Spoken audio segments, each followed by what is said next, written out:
শুনেছি সেদিন তুমি সাগরের ঢেউয়ে চেপে নীল জল দিগন্ত ছুঁয়ে এসেছো।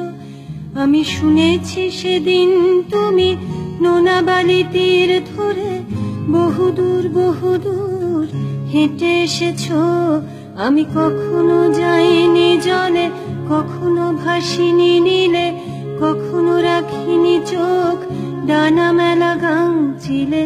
আবার যেদিন তুমি সমুদ্র স্নানে যাবে, আমাকেও সাথে নিও, নেবে তো আমায়, বলো নেবে তো